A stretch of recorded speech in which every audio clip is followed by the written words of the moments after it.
नमः शिवाय। ॐ नमः शिवाय। ॐ नमः शिवाय। ॐ नमः शिवाय। ॐ नमः शिवाय। ॐ नमः शिवाय। ॐ नमः शिवाय। ॐ नमः शिवाय। ॐ नमः शिवाय। ॐ नमः शिवाय। ॐ नमः शिवाय।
ॐ नमः शिवाय। ॐ नमः शिवाय।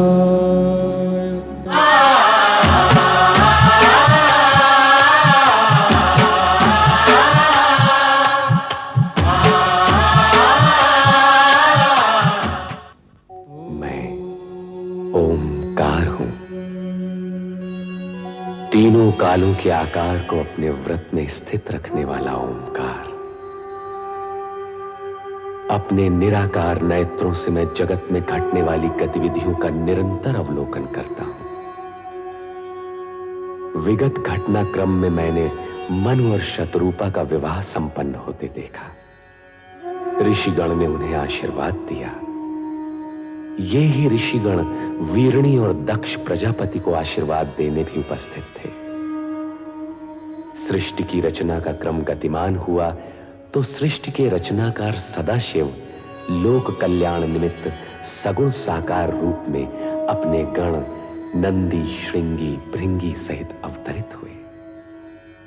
ब्रह्मा, विष्णु, महेश, नारद तथा देवगण ने आह्लादित होकर उनका जयनाद किया, उनकी महिमा का गान किया।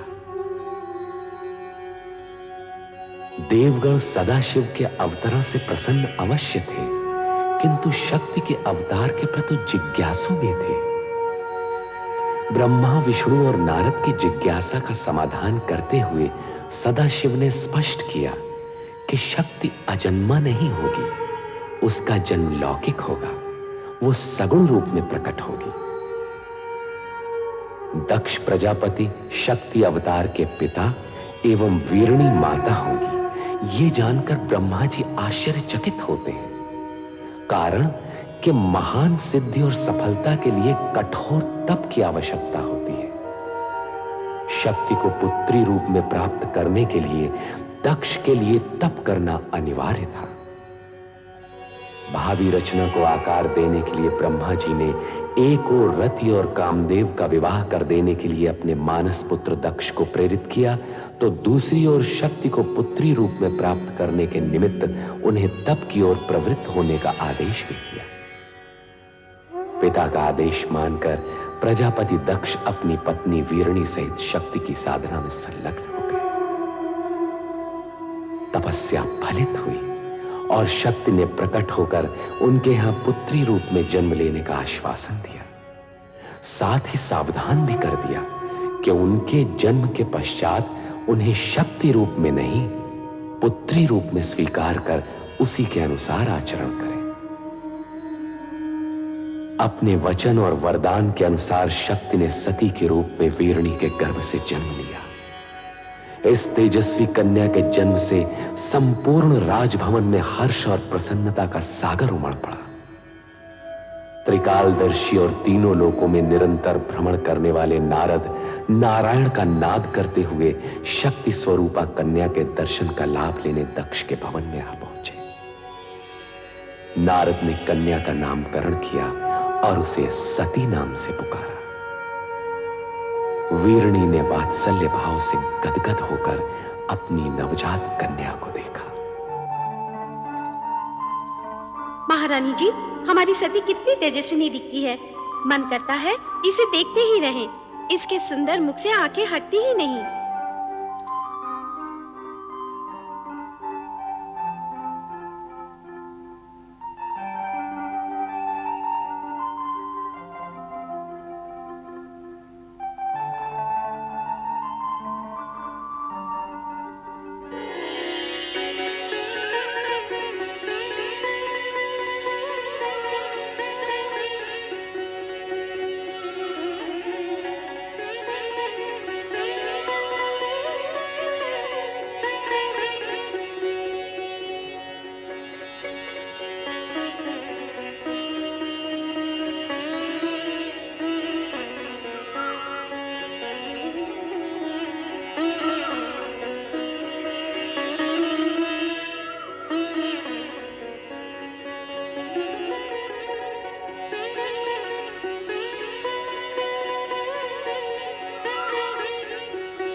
अरे अश्विनी, ये सती कहाँ है? तूने देखा है? नहीं तो पता नहीं कहाँ खोई रहती है आजकल। आओ देखिए कहाँ है। चलो चलो चलो।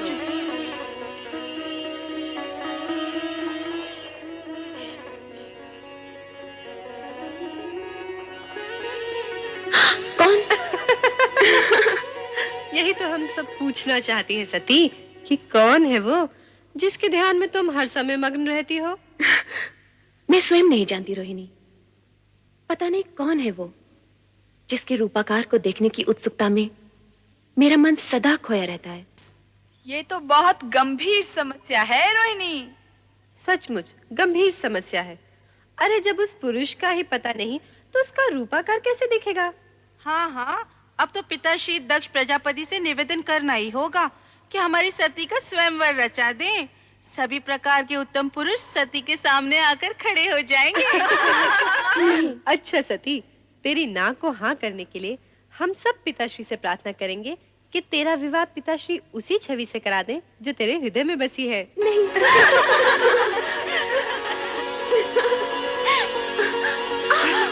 अरे सती, क्या हुआ? कहाँ भागे जा रही है? कहीं नहीं माते। अरे कहीं नहीं। सती इतनी बड़ी हो गई फिर भी बचपना नहीं गया।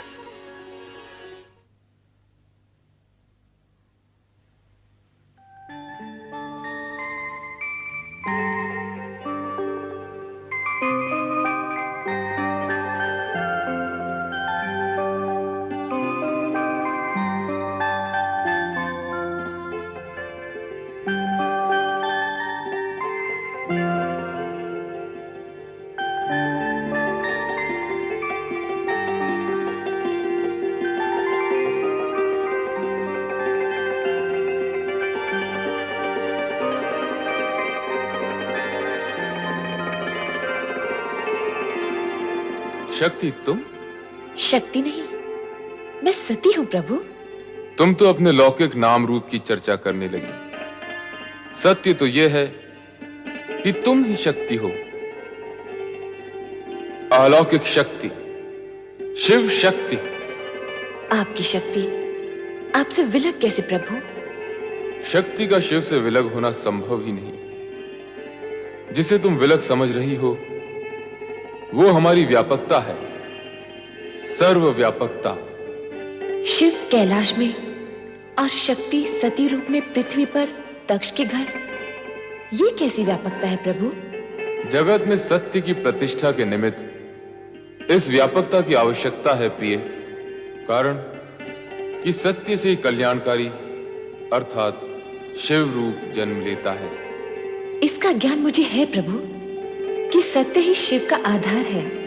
हाँ प्रिय, सत्य और शिव से पुनः सुंदर की उत्पत्ति होती है, कारण कि सत्य कभी अशिव अथवा असुंदर नहीं होता। प्रभु, ये ज्ञान भी मुझे है कि आपका सत्यम शिवम सुंदरम रूप ही जगत में व्याप्त है। इसका मूल आधार तो तुम ही हो देवी। मैं? यदि शक्ति न होती तो सत्य स्थिर न होता।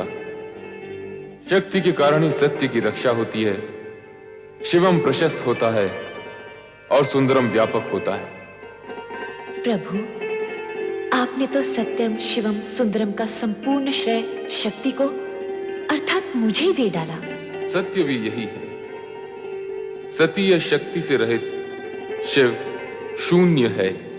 ये भी तो सत्य है प्रभु कि शिव से रहित शक्ति का अस्तित्व भी शून्य है। दोनों एक दूसरे के पूरक हैं, दोनों में सापेक्षिक संबंध हैं। स्थिति ऐसी है तो फिर ये अपूर्णता क्यों? अपूर्णता कैसी प्रिय? आप लौकिक रूप में कैलाश पर और मैं लौकिक व मानव देह में दक्ष प्रजापति के घर। मानव देह के कारण मानवीय गुण व कामनाएं भी हमारे साथ हैं देवी, किंतु तुम्हें इस सत्य का ज्ञान तो होगा ही कि हमारा ये लौकिक व अलौकिक रूप तथा जगत की संपूर्ण रचनाएं सत्यम शिवम सुंदरम की रक्षा व निर्वाह हेतु ही हैं। प्रिय, शीघ्र ही लौकिक रूप में हमारा मिलन होगा। सत्यम शिवम सुंदरम की रक्षा हेतु? हाँ देवी, हमारे मिलन हेतु पंचाक्षरी मंत्र का जाप तुम्हारा आधार होगा। पंचाक्षरी मंत्र अर्थात ओम नमः शिवाय।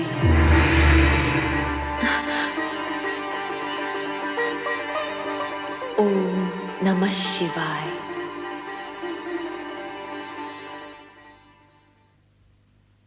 बेटी सती, सती उठो, प्रभात हो गया।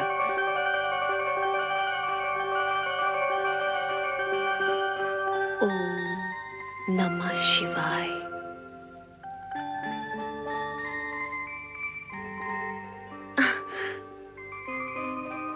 ओम नमः शिवाय, ये क्या है?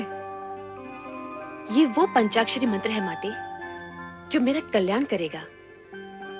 इस मंत्र की अनुभूति मुझे स्वप्न में हुई थी जब मैं उनके समक्ष खड़ी थी। तुम किसकी बात कर रही हो पुत्री? भगवान शिव शंकर की। वे ही मेरे स्वप्न में आए थे।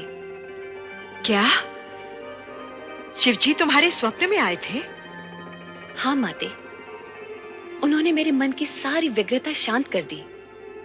उनसे मिलकर मुझे ये ज्ञान हुआ कि मैं पार्थिव शिवलिंग बनाकर शिव आराधना करूं।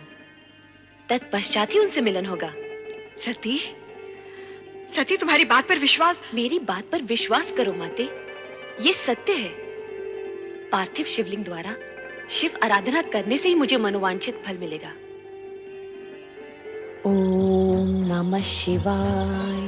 ओम नमः शिवाय। ओम नमः शिवाय। ओम नमः शिवाय। ओम नमः शिवाय।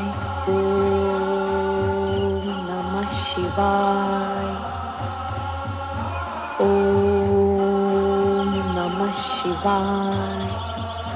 ओम नमः शिवाय। ओम नमः शिवाय। ओम नमः शिवाय। ओम नमः शिवाय। ओम नमः शिवाय, ओम नमः शिवाय, ओम नमः शिवाय, ओम नमः शिवाय, ओम नमः शिवाय, ओम नमः शिवाय, ओम नमः शिवाय, ओम नमः शिवाय, ओम नमः शिवाय, ओम नमः शिवाय, ओम नमः शिवाय, ओम नमः शिवाय, ओम नमः शिवाय, ओम नमः शिवाय, ओम नमः शिवाय, ओम नमः शिवाय, ओम नमः शिवाय, ओम नमः शिवाय, ओम नमः शिवाय।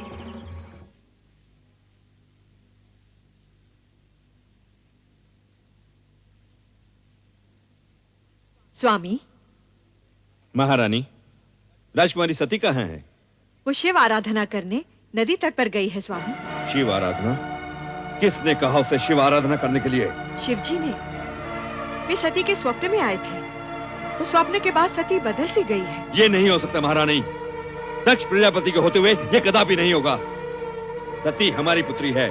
उसके हिताहित के विषय में सोचना हमारा कर्तव्य है और सती के प्रति हम अपने कर्तव्य का पालन अवश्य करेंगे।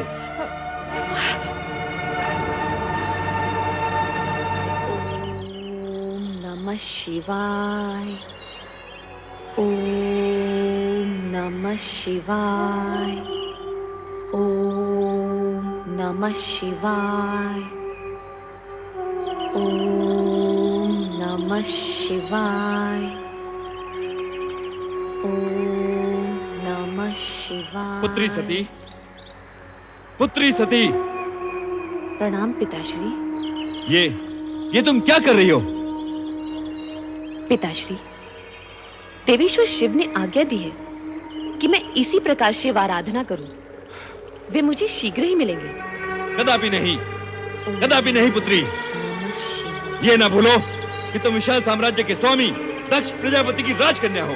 पिताश्री, मेरी यही आकांक्षा है कि देवेश्वर शिव के साथ मेरा मिलन शीघ्र ही हो और इसी मिलन को संभव बनाने के लिए परमात्मा शिव की आज्ञा अनुसार मैं ये पूजा कर रही हूँ। ओम नमः शिवाय। तनिक सोचो पुत्री, तनिक सोचो। उस विचित्र वेशधारी कैलाश निवासी से तुम्हारा विवाह कैसे संभव होगा? एक प्रजापालक नरेश होते हुए हम स्वयं अपनी पुत्री को एक वैरागी के हाथों कैसे सौंप सकते हैं? जो पूर्व निश्चित है उसे आप विफल कैसे कर सकते हैं? मेरा जन्म ही देवेश्वर शिव की चरणों की सेवा के लिए हुआ है पिताश्री। ये तुम्हारा भ्रम है सती। स्वप्न की बातें कभी सत्य नहीं हुआ करती। तुम जो कुछ भी कर रही हो वो तुम्हारे भ्रम का परिणाम है। छोड़ दो, छोड़ दो ये सब व्यर्थ की बातें। नहीं पिताश्री, देवेश्वर शिव के प्रति ऐसा असम्मान न दिखाइए। ये उचित नहीं होगा।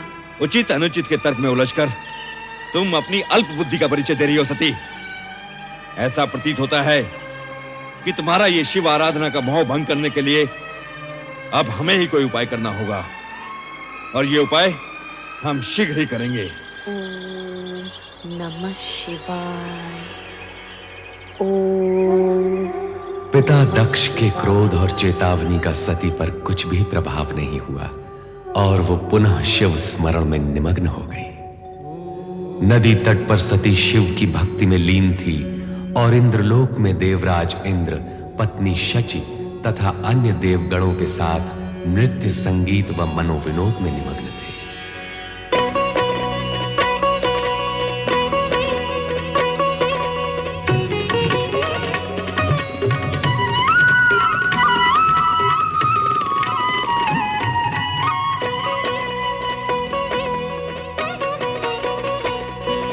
छन छन छन छन पायल छन के खन खन खन खन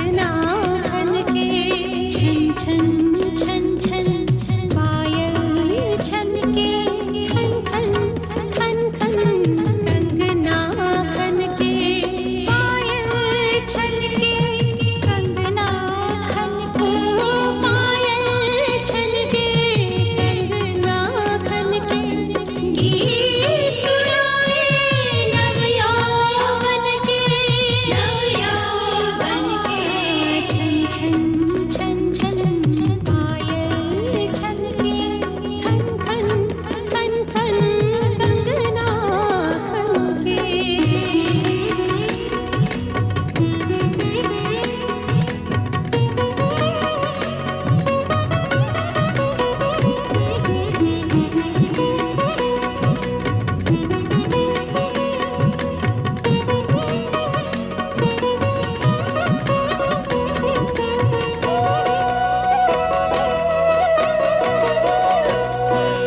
यौवन जैसे महका मधुबन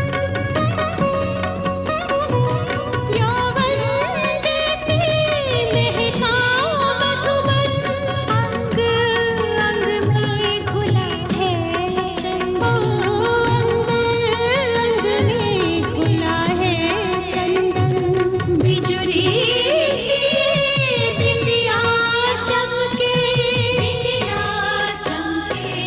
छन छन छन छन पायल छनके खन खन खन खन कंगना खनके छन छन छन छन पायल छनके खन खन खन खन कंगना खनके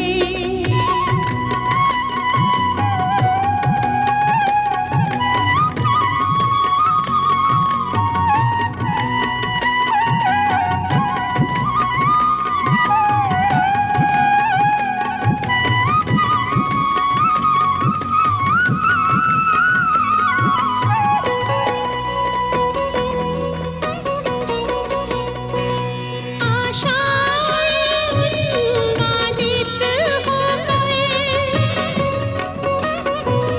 आशाएं उन्मादित होकर झूम रही आनंदित होकर झूम रही आनंदित होकर लाज का पूरा आंचल ढलके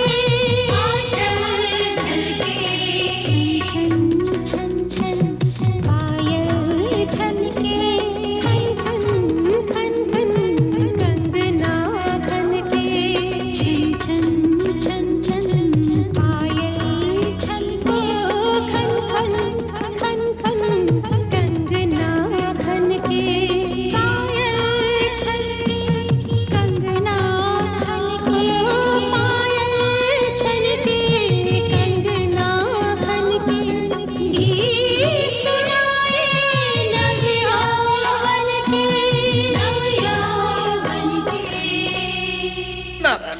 देवर्षि नारायण नारायण नारायण नारायण नारायण देवर्षि नारद। देखो कामदेव, तुम जाओ वहीं ठीक हो, मेरा पीछा न करो। देवर्षि आप यहाँ पधारे और तुरंत ही विमुख होकर चल दिए, ये तो देवलोक का अपमान हुआ। नारायण नारायण, परंतु कामदेव देखो, आप तो देव ऋषि हैं, भगवान विष्णु के परम भक्त और उनके प्रिय पात्र। मुझ किंचन से आपको कैसा भय? नारायण नारायण। कामदेव, सुना है तुम्हारे पास जो पुष्प बाण है उनमें वो शक्ति है जिससे बड़े बड़े ऋषि मुनियों की तपस्या भंग हो जाती है और वो मोहविष्ट हो जाते हैं, उनमें कामेच्छा निर्मित हो जाती है। सुना तो मैंने भी। नारायण नारायण।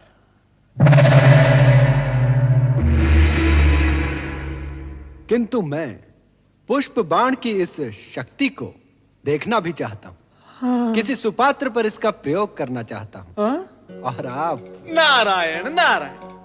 कामदेव, ऐसा नहीं हो सकता। मैं नारायण भक्त बाल ब्रह्मचारी, प्रयोग के लिए क्या मैं ही शेष रह गया हूँ? ये घृणित विचार तुम छोड़ दो। घृणित विचार? ये आप क्या कह रहे हैं देव ऋषि? यदि ये कृत्य घृणित होता तो क्या परमपिता ब्रह्मा मुझे इसकी आज्ञा देते? आप इतने विद्वान हैं, इतने ज्ञानी हैं, फिर भी इतनी सी बात नहीं समझते कि बिना कामेच्छा के जागृत हुए नर नारी एक दूसरे के प्रति आकर्षित कैसे होंगे? और यदि आकर्षित नहीं होंगे तो सृजन कैसे होगा देवर्षि? तुम्हारा तर्क उचित है।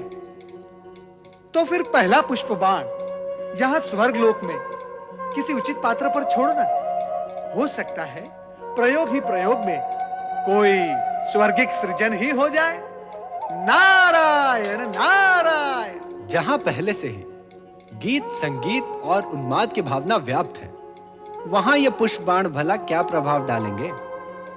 इनकी शक्ति का प्रमाण देखना है तो इनका प्रयोग किसी इंद्रिय जय, जीवन से विरक्त और साधु मना व्यक्ति पर किया जाए। आप तो स्वयं इसी कोटि में आते हैं ना मुनिवर। और देखो कामदेव, इससे पहले कि मैं तुम्हें श्राप दूं, मेरी दृष्टि से दूर हो जाओ। नारायण नारायण। आपने मेरी पूरी बात तो सुनी ही नहीं। मैं तो ये कह रहा था कि आप मुझे किसी ऐसे पात्र का नाम बता दीजिए जो मानव दुर्बलताओं पर विजय पाकर भगवान में लिप्त हो। देवर्षि, हर ऐसे स्थान में तो आपका आना जाना लगा ही रहता है जहां प्रभु का नाम लिया जा रहा हो। कृपा करके कुछ बताइए ना। देवी संध्या। देवी संध्या? ये कौन है देवर्षि? एक ब्रह्मचारिणी जो दिन रात ऋषि मुनियों के सत्संग में रहकर मानवीय दुर्बलताओं पर विजय प्राप्त कर चुकी है। कामदेव, मुझे पूर्ण विश्वास है कि उस पर आपके ये पुष्प बाण व्यर्थ जाएंगे। यही तो देखना है देवर्षि। और हां, सुपात्र की खोज में सहायता देने के लिए धन्यवाद। नारायण नारायण। ब्रह्मचारिणी संध्या। ओम आदित्याय नमः स्वाहा। ओम आदित्याय नमः स्वाहा। ओम आदित्याय नमः स्वाहा। ओम वैश्वनराय नमः स्वाहा। ओम वैश्वनराय नमः स्वाहा। ओम वैश्वनराय नमः स्वाहा। ओम आदित्याय नमः स्वाहा। ओम आदित्याय नमः स्वाहा। ओम वैश्वनराय नमः स्वाहा। ओम वैश्वनराय नमः स्वाहा।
देवी, देवी संध्या, सुनिए देवी संध्या।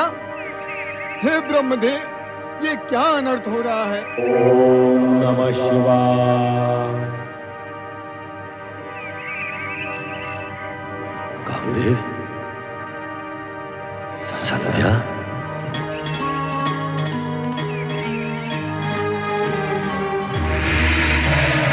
कामदेव,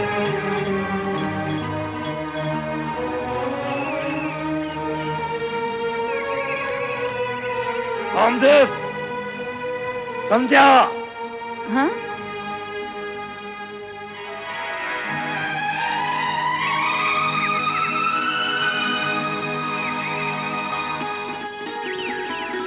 संध्या,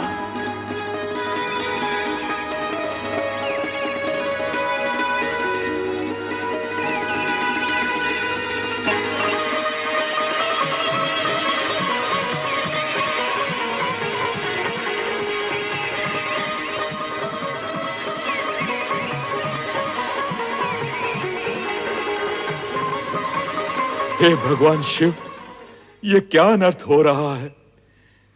यदि अरण्यों में स्थित ये पुण्य स्थल भी भोग स्थल बनने लगे तो आप में रमे हम भक्तों का क्या होगा? इस संसार का क्या होगा? हे प्रभु, हमारी रक्षा कीजिए। रक्षा कीजिए प्रभु, रक्षा कीजिए प्रभु, रक्षा कीजिए। हे प्रभु, रक्षा कीजिए, रक्षा कीजिए।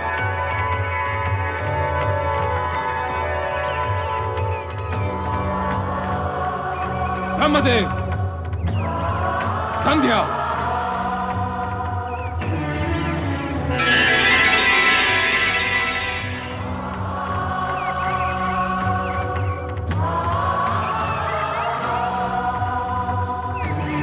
ब्रह्मदेव, सृष्टि रचना के साथ साथ धर्म, नीति, सदाचार आदि का प्रचार तथा उनके नियम पालन के लिए प्रेरणा देना भी आपका ही उत्तरदायित्व है। हमें खेद है, आपके मानस पुत्र कामदेव ने तो इस पावन वातावरण को कलुषित करने का प्रयास किया ही। आप स्वयं भी अपनी मर्यादा, अपने स्थान और अपने उत्तरदायित्व को भुलाकर इस निर्लज कृत्य में लीन हो गए। और देवी संध्या, तुम्हारा चरित्र तो न जाने कितनों के लिए आदर्श रहा है। सुनते थे पाषाण भले ही पिघल जाए, किंतु देवी संध्या के ब्रह्मचार्य कवच को भेद कर एक कामदेव तो क्या, यदि 100 भी प्रयास करें तो डिगा नहीं सकते। किंतु तुम्हारा भी क्या दोष? जब शिष्टा ही डगमगाने लगे तो अनर्थ होना तो अवश्य संभावी है। हे देवाधिदेव सदाशिव, मैं अपनी भूल को स्वीकार करता हूं। अपने मानस पुत्र मनमथ मनोज के प्रमाद का अवलोकन करने में मैं ऐसा खो गया कि स्वयं को ही भूल गया। मैं अपने कृत्य पर लज्जित हूं और आपसे क्षमा याचना करता हूं। मैं नहीं जानती भगवान कि यह सब कैसे हुआ, किंतु इतना अवश्य जानती हूँ कि एक ब्रह्मचारिणी का मन यदि पल भर के लिए भी चंचल हो उठे तो ये पाप है। मुझसे भी पाप हुआ है। मैं बहुत लज्जित हूँ भगवान, मुझे क्षमा करें, मुझे क्षमा करें। नहीं, ब्रह्मचारिणी होकर तुमने अग्निहोता के पूज्य पद को कलंकित किया है। तुम्हारा अपराध अक्षम्य है। हाँ, मुझसे पाप हुआ है, मुझसे अपराध हुआ है। मैं कलंकिनी हूँ, मैं क्षमा के योग्य नहीं हूँ। नहीं, नहीं, नहीं। परमपिता, मुझे क्षमा कीजिए पिताश्री। तुम्हारे मुख से पिता सुनते हुए मुझे लज्जा आती। तुम्हें अपने पुष्पबाणों का प्रयोग करने के लिए क्या ऋषि आश्रम और देवी संध्याएं मिली? बाद में जब मैं कामादक देवी संध्या की सहायता के लिए पहुंचा तो तुमने मुझे ही, अपने पिता को ही दूषित करने का दुष्ट चक्र चलाया। जो हुआ उसका मुझे खेद है पिताश्री, किंतु ये सत्य है। आपको अपने प्रयोग में उलझाने की मेरी कोई इच्छा नहीं थी। कामाविष्ट देवी संध्या के शरीर से निकली मोहिनी गंध ने आपको उनकी तरफ आकर्षित होने के लिए विवश कर दिया। और जो भी हुआ हो, किंतु आज तुम्हारे ही कारण लोक और शिव की दृष्टि में स्वयं लोक सृष्टा ब्रह्मा को लज्जित होना पड़ा। सदाशिव से क्षमा याचना करनी पड़ी। अब तुम्हें अपने किए का दंड मिलकर ही रहेगा। नहीं नहीं पिताश्री, मुझे क्षमा कीजिए, मुझे क्षमा कीजिए पिताश्री। मैं तुम्हें श्राप देता हूं कि वो भगवान शिव जिनके आराधना स्थल को तुमने अपने कुकृत्य से कलंकित किया है, एक दिन तुम्हें भस्म कर देंगे, भस्म कर देंगे, भस्म कर देंगे, भस्म कर देंगे। नहीं पिताश्री, मेरी रक्षा कीजिए पिताश्री, अपनी संतान की रक्षा कीजिए। नहीं पुत्र नहीं, श्राप तो धनुष से निकले हुए उस बाण की तरह है जिसे लौटाया नहीं जा सकता। एक बात और है, इसी श्राप में तुम्हारा और जगत का कल्याण भी निहित है। अतः इसे श्राप के साथ साथ आशीर्वाद भी समझो।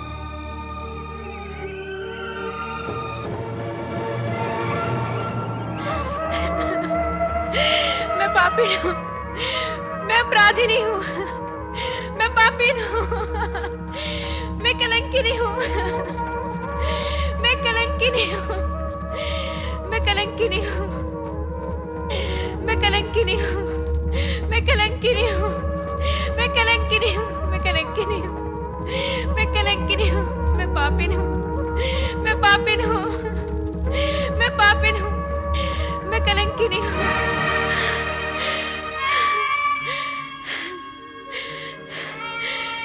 इतने बड़े पाप, इतने बड़े कलंक का बोझ लिए अब मैं ये जीवन कैसे व्यतीत करूंगी?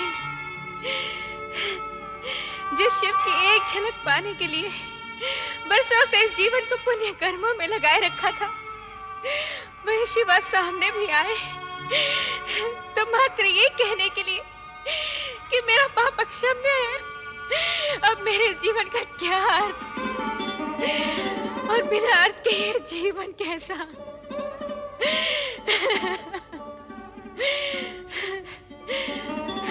तो आज मैं इस जीवन का अंत ही किए देती हूँ। ठहरो देवी संध्या, इस तरह स्वयं को समाप्त करने का तुम्हें कोई अधिकार नहीं। तुम ब्रह्मदेव की मानस पुत्री हो। तुम अपनी भूल का प्रायश्चित भी वैसे ही करोगी जैसे ब्रह्मा जी चाहेंगे। ओम नमः शिवाय, ओम नमः शिवाय, ओम नमः शिवाय, ओम नमः शिवाय, ओम नमः शिवाय, ओम नमः शिवाय। ब्रह्मा जी, ऋषि श्रेष्ठ वशिष्ठ, प्रणाम देव। सृजनकर्ता ब्रह्मा जी, मेरे आश्रम में पदार्पण करके आपने मुझे कृतार्थ किया। आसन ग्रहण करके जलपान करे देव। हम तुम्हारे पास चिंता युक्त आए हैं। हमारे ही मानस पुत्र कामदेव से आज एक बहुत बड़ा अपराध हुआ है। उसने महर्षिणी संध्या को अपने पुष्पबाण से कामावेशित कर दिया, जिससे आश्रम का वातावरण दूषित होने लगा। तब देवादिदेव श्री शिव शंकर ने एक ऋषि के आह्वान पर देवी संध्या को बहुत प्रताड़ित किया। पाप बोझ से लज्जित संध्या अपने जीवन का अंत करने ही वाली थी, किंतु उसे यह कहकर रोक दिया गया कि देह त्यागने से उसके पापों का प्रायश्चित नहीं होगा। आपकी बातों से ऐसा लगता है सृजनहार कि देवी संध्या ने ये भूल जानबूझकर नहीं की। हे ब्रह्मा जी, आपसे प्रार्थना है कि आप देवी का मार्गदर्शन करें और उन्हें प्रायश्चित करने का उपाय बताएं। मात्र एक उपाय है, वो है देवादिदेव श्री शिव शंकर के क्रोध को अपनी तपस्या से शांत करना। तुम्हारे पास हम इस कारण से आए हैं कि तुम देवी संध्या के पास जाओ, शिव महिमा और शिव तपस्या की विधि से उन्हें अवगत कराओ। जो आज्ञा परमदेव।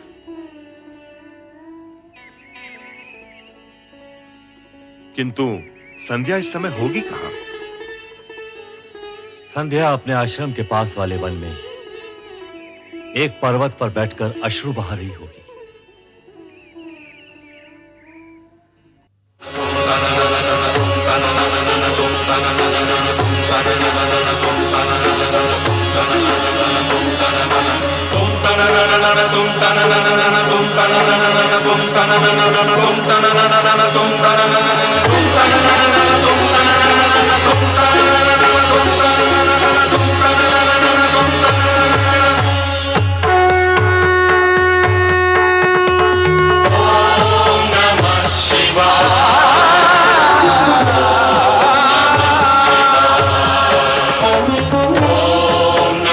शिवा